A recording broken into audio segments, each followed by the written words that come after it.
नमस्कार, आपने देखना शुरू कर दिया है आई इंडिया और मैं हूं पंकज सिंह गौर। और आज आई इंडिया के स्टूडियो में खास मेहमान आए हुए हैं। सीतापुर वासी तो भली भांति आपको जानते हैं और पहचानते भी हैं। आप बिस्वा से पूर्व विधायक रामपाल यादव जी हैं और जिन्होंने हाल ही में फिर से एक बार घर वापसी की है और समाजवादी पार्टी में पार्टी के मुखिया अखिलेश यादव उनको वापस लेकर आए हैं। आपका बहुत बहुत स्वागत है। धन्यवाद। अब हम चर्चा को आगे बढ़ाते हैं। दरअसल घर वापसी के बाद पहला आमना सामना हो रहा है। ऐसे में हम सभी लोग ये जानना चाह रहे हैं कि 2024 लोकसभा के चुनाव होने को हैं और दिग्गज नेता जो विधायक रहे बिस्वा से रामपाल यादव ने अपने घर में वापसी कर ली है। तो क्या इरादा है, क्या वादा है? देखिए, ऐसा है, समाजवादी पार्टी संघर्ष की राजनीति करती थी और संघर्ष के दम पर खड़ी थी। हमारा इरादा बिल्कुल पुराने उसी तेवर में संघर्ष करने का है और मुख्तार अनीस की विरासत को आगे बढ़ाने का। मुख्तार अनीस जिनका आपने जिक्र किया, सीतापुर में समाजवादी पार्टी को उन्होंने खड़ा करने का काम किया। सीतापुर 2.5 दशक तक समाजवादी पार्टी का गढ़ रहा और उस गढ़ के पीछे स्वर्गीय मुख्तार अनीस का योगदान रहा। वो आपको राजनीति में लाए थे। अब उनकी विरासत को, उनकी राजनीतिक विरासत जो है उसको आगे बढ़ाने का आप काम करेंगे। कैसे संभव होगा, क्या लगता है 2024 लोकसभा चुनाव में कैसे आप मुकाबला कर पाएंगे भारतीय जनता पार्टी से? देखिए, ऐसा है, हमने अभी कहा है और आप भी जानते हैं कि समाजवादी पार्टी संघर्ष के दम पर खड़ी थी और समाजवादी पार्टी संगठन, संपर्क और संघर्ष तीनों चीज़ें इकट्ठा करके जब रणक्षेत्र में जाएगी तो समाजवादी पार्टी का वोट हर साल बढ़ता गया है, वोट परसेंटेज बढ़ता गया है, लेकिन संघर्ष घटता गया है।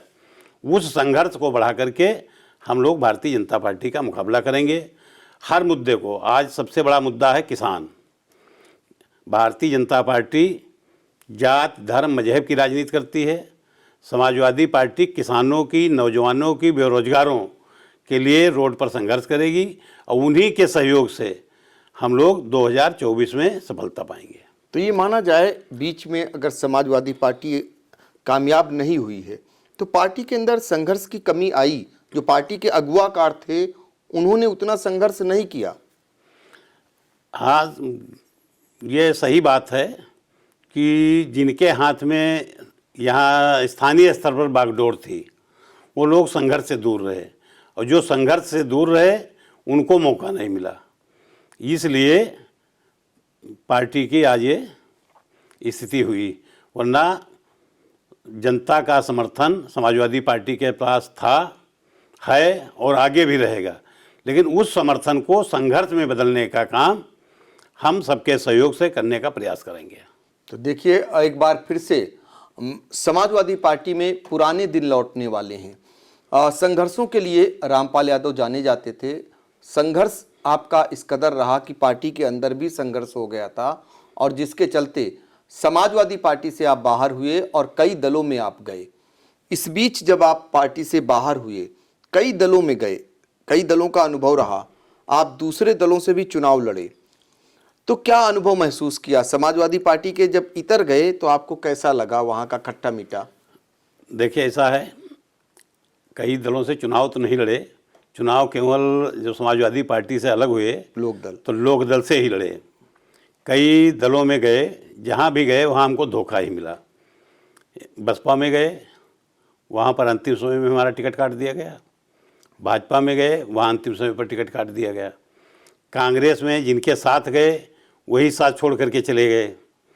चूँकि हम मूल रूप से समाजवादी थे, विचारधारा समाजवादी है और पहले से विचारधारा समाजवादी थी, इसलिए अन्य दलों में हम गए ज़रूर, लेकिन वहाँ के लोगों ने हमको स्वीकार नहीं किया और हम मन से उनको नहीं स्वीकार कर पाए। तो ये माना जाए कि आप जब अन्य दलों में गए, इस दौरान सबसे पहले शुरुआत हम करेंगे भारतीय जनता पार्टी को। आपने कितना नज़दीक से देखा उस पार्टी के अंदर क्या कुछ पाया और समाजवादी पार्टी से अगर तुलना करें तो क्या अंतर है? भारतीय जनता पार्टी और समाजवादी पार्टी में बुनियादी अंतर ये है, जैसा कि पूरा हिंदुस्तान जानता है, समाजवादी पार्टी के नेता माननीय मुलायम सिंह यादव जी के कथनी और करनी में कोई अंतर नहीं था। भारतीय जनता पार्टी की कथनी और करनी में बहुत अंतर है। कहते कुछ हैं, करते कुछ हैं। और वहाँ हम अभी एक बार हमको गुजरात जाने का मौका मिला। गुजरात से एक हम सीख लेकर के आए हैं। वहाँ पर हमको एक कैडर कैंप में गए। वहाँ एक के बुद्धिजीवियों ने, संघ के लोगों ने हमको बताया कि भारतीय जनता पार्टी कहती है कि झूठ बोलो, बार बार बोलो और ज़ोर से बोलो तो सच दब जाएगा और सच्चे लोग अपने घर बैठ जाएंगे, हमारा झूठ कामयाब हो जाएगा। तो इसलिए ये भारतीय जनता पार्टी और समाजवादी पार्टी में ये मूल अंतर है। समाजवादी पार्टी के कथनी करनी में कोई अंतर नहीं। लड़ेंगे तो सामने से लड़ेंगे। और समाजवादियों का ये एक इतिहास रहा है, अगर एक मंच पर भी बैठे हुए हैं तो आपस में लड़ जाते हैं।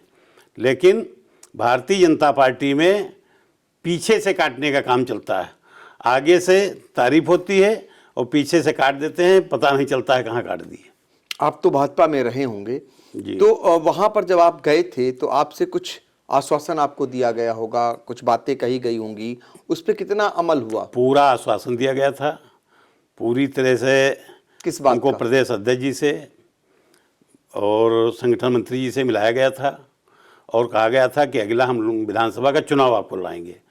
लेकिन जो जो चुनाव नज़दीक आता गया, चुनाव लड़ाने वाले हमसे दूर जाते गए। अंत समय में हमारे पास कोई विकल्प था नहीं, इसलिए हम भारतीय जनता पार्टी में बने रहे। लेकिन जो लोग लड़ाने वाले थे, जिन लोगों ने वादा किया था लड़ाने का, वो वादा करके इस तरह से मुंह फेर लिए कि जैसे लगा कि हमको पहचानते ही नहीं। तो आप कहीं ना कहीं आहत हुए।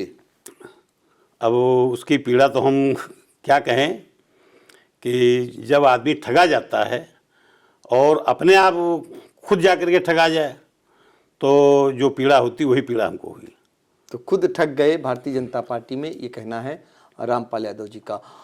ये जानना चाहेंगे अखिलेश यादव जी से, आप संबंध बेहतर हो गए? पूर्व में जिस तरीके से जो कुछ हुआ सारा पटाक्षेप हो गया?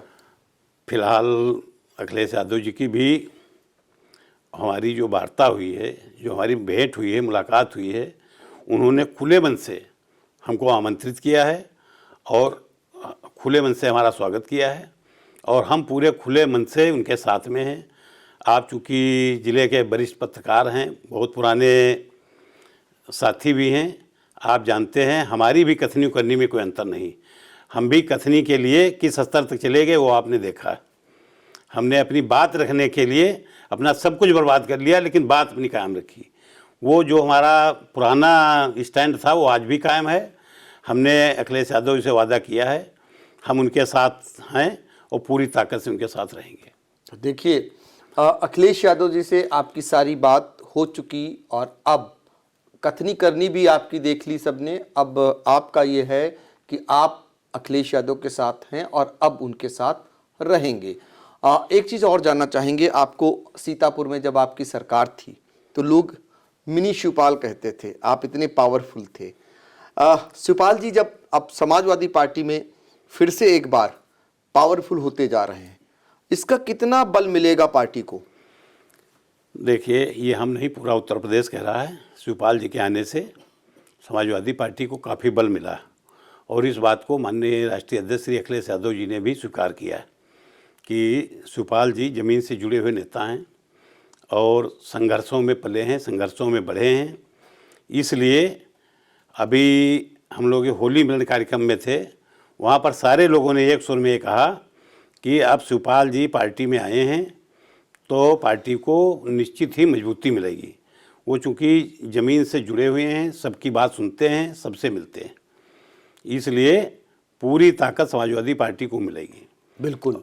तो देखिए, शिवपाल यादव जी के खासम खास माने जाते हैं रामपाल यादव जी, और उनका भी अब ये मत है कि शिवपाल यादव चूँकि समाजवादी पार्टी में अब फिर से एक बार पावरफुल होते जा रहे हैं, इससे पार्टी को बहुत बल मिलेगा, ये कहना है आपका। हम जानना चाहेंगे कि भारतीय जनता पार्टी की जीत का मंत्र क्या है, वो जीतती क्यों आ रही? 10 साल केंद्र में हो गया और फिर से यूपी में भी रिपीट की है। क्या कारण है? भारतीय जनता पार्टी की अपनी लोकप्रियता है या विपक्षी दलों की नाकामियां हैं?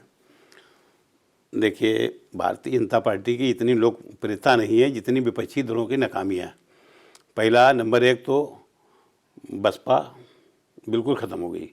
बसपा का वोट जो है, बहुजन समाजवादी पार्टी का वोट भारतीय जनता पार्टी में डाइवर्ट हो गया। इसलिए भारतीय जनता पार्टी जीती है।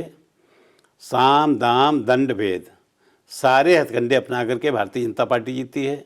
और विपक्षी दलों में अब भी वो तेवर, वो क्लेवर नहीं है जिसके दम पर लड़ना चाहिए।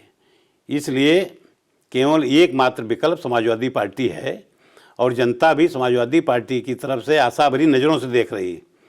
अब पूरी जिम्मेदारी समाजवादी पार्टी की है, उसके कार्यकर्ताओं की है, उसके नेताओं की है कि वो जनता की उम्मीद पर कितना खरा उतरते हैं और भारतीय जनता पार्टी अपने छल बल में कितना कामयाब होती है।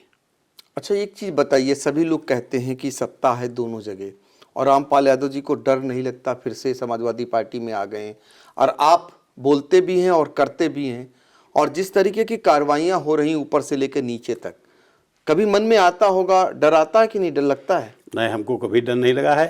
आप जानते हैं, पूरा ज़िला जानता है कि हम भारतीय जनता पार्टी से भी लड़ चुके हैं और अपनी पार्टी से भी लड़ चुके हैं। तो डर का हाल ये है, जो डर गया वो मर गया। तो घुट घुट करके मरने से अच्छा है लड़ करके मर जाओ। तो इसलिए हमारे में डर नाम की कोई चीज़ नहीं है। हमारे पास कोई ऐसी, हमने पहले भी कहा था और अपने खिलाफ सीबीआई जांच के लिए हमने माननीय राजनाथ सिंह तत्कालीन गृह मंत्री थे, उनको दिया था कि हमारे खिलाफ सीबीआई जांच करा लीजिए जो हमारे पर आरोप लगे थे। आज भी हम उस पर कायम हैं। तो इसके अलावा और कोई डर की कोई चीज़ें नहीं। जो कुछ गिरने गिराने का था वो आपके सामने गिर चुका है, अब कुछ बचा नहीं, तो इसलिए डर हमारे पास कोई नहीं। देखिए, यही बेबाक बातें आपकी और बेबाक अंदाज रामपाल यादव को सीतापुर में अन्य नेताओं से अलग किए हुए है, और आज हम खुलकर चर्चा भी कर रहे हैं। आपसे एक चीज़ और सभी लोग जानना चाहते हैं, आपका एम क्या है 2024 में? यदि पार्टी आपको कहती है लड़िए, या आप इस मूड से आए हैं या आगे की तैयारी है मैंने आपकी? बिल्कुल, पार्टी का निर्देश होगा तो लोकसभा क्या है, पार्टी का निर्देश तो उससे बड़ा भी चुनाव लड़ सकते हैं। पार्टी के निर्देश पर हम लड़ने से कभी डरते नहीं और डर करके लड़ते नहीं।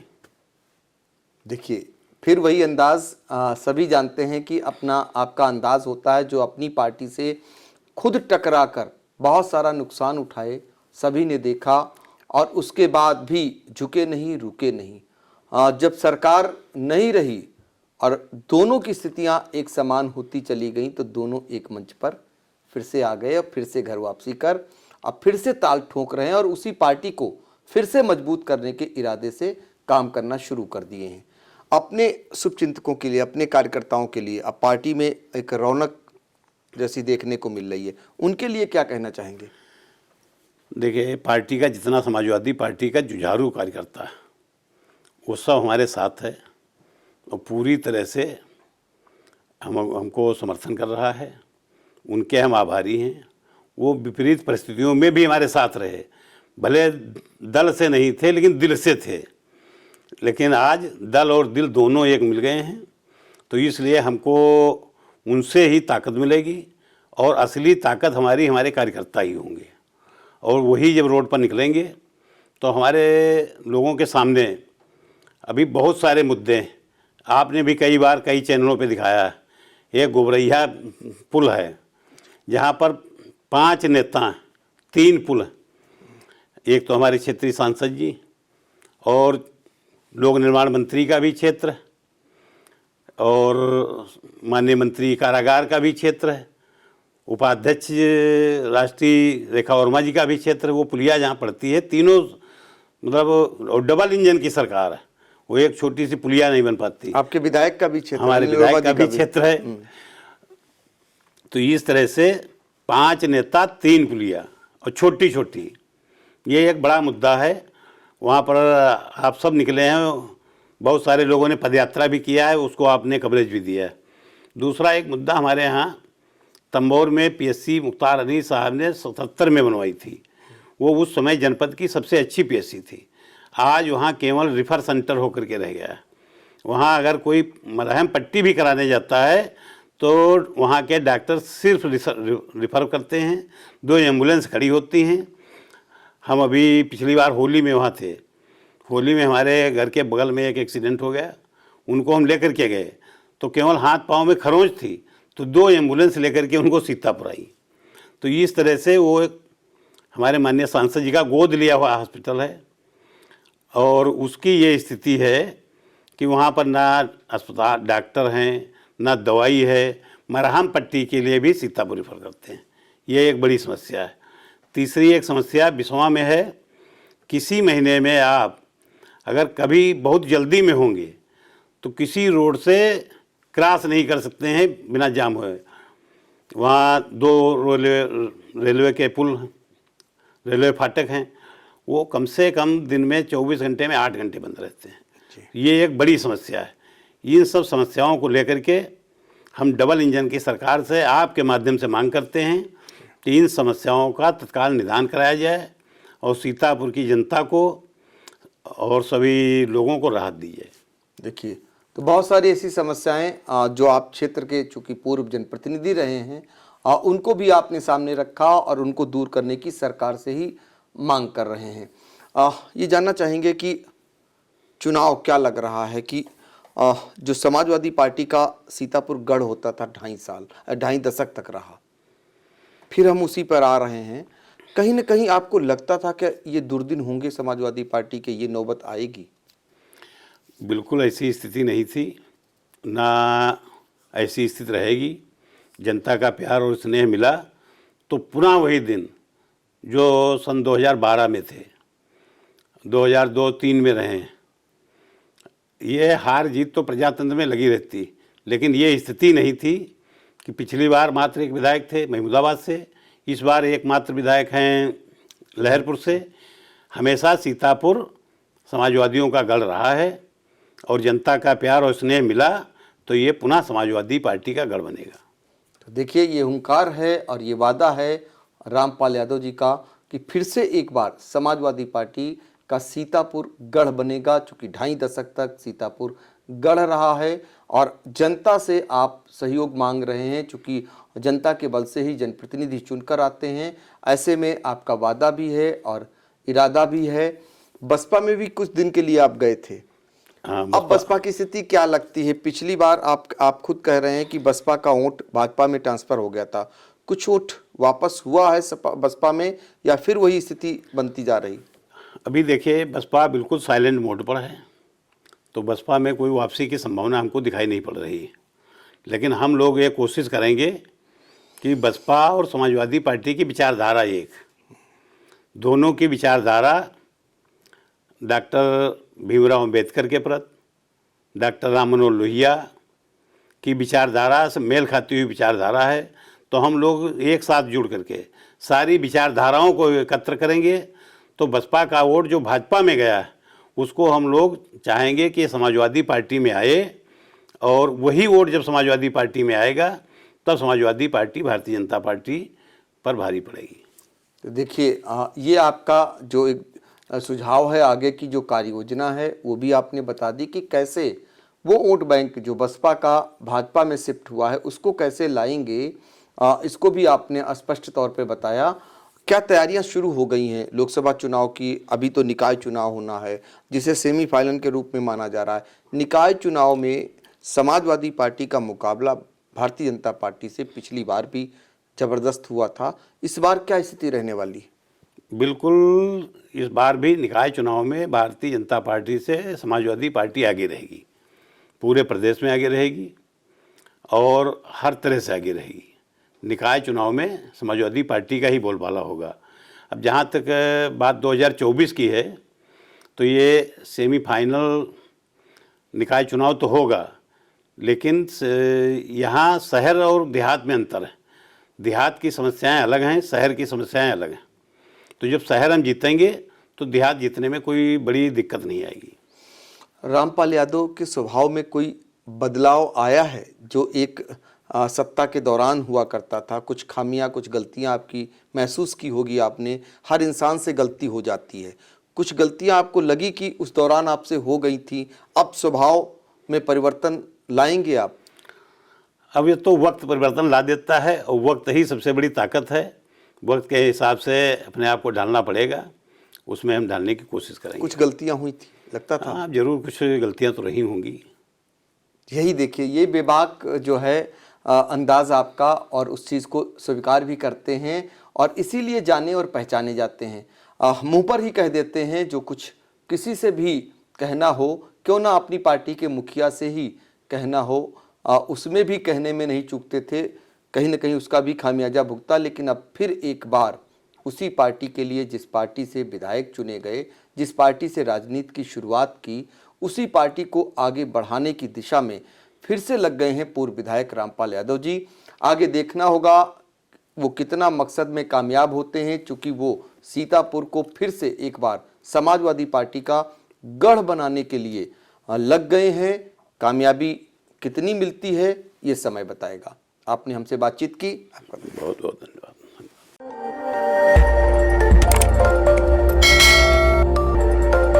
खबर आपकी, नजर हमारी।